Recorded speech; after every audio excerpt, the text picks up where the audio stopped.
Ulysses spent 10 years fighting a war and another 10 years just trying to get home from it. He lost every single one of his men. He lost his ship. He very nearly lost his mind. And for almost 3,000 years, we've told this story as a tragedy.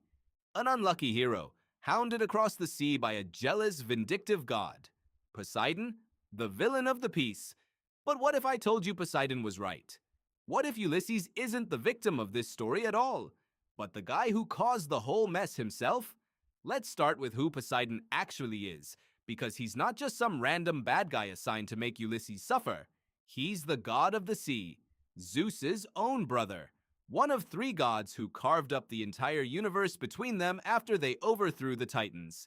The ocean isn't just where he works, it's his kingdom.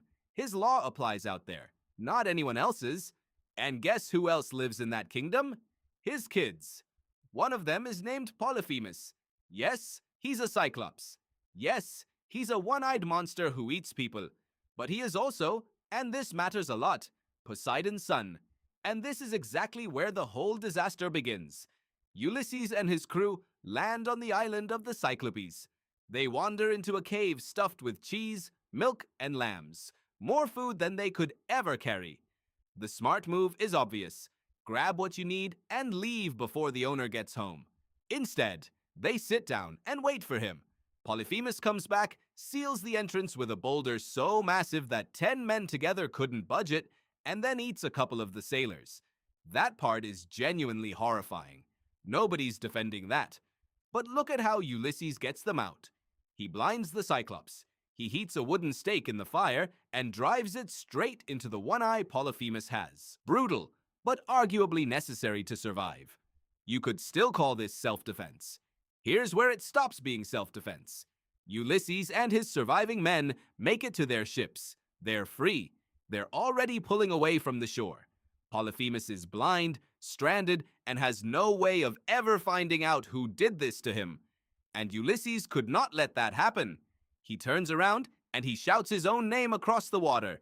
It was me, Ulysses, sacker of cities, son of Laertes.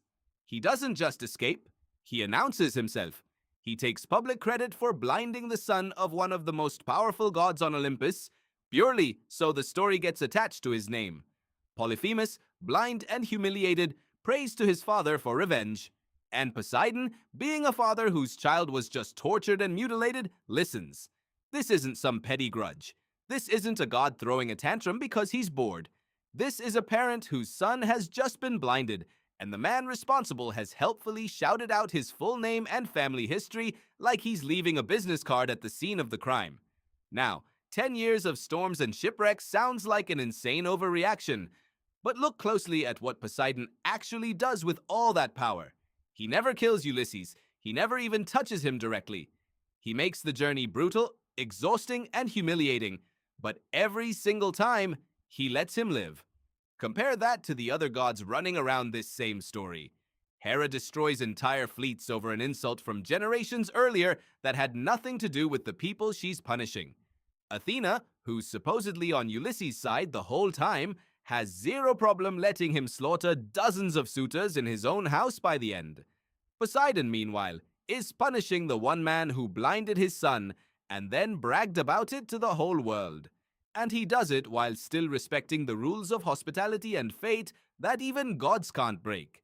He can't actually stop Ulysses from getting home. He can only make sure it costs him everything along the way. It's still revenge.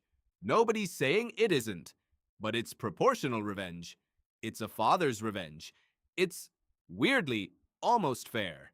And maybe that's the whole point Homer was making 3,000 years ago, long before we started calling this a story about an unlucky hero. The Odyssey isn't about a good man being punished for no reason. It's about a brilliant, cunning man who keeps sabotaging himself again and again because he cannot resist the urge to be recognized, to be feared, to make sure everyone knows exactly who beat them. Poseidon isn't Ulysses' enemy in this story. Poseidon is the consequence of Ulysses. So the next time you see a trailer full of crashing waves, sea monsters, and a furious god who looks like the villain of the story, remember that somewhere on an island, there's a blind Cyclops still praying to his father. And maybe, just this once, the monster had every right to be furious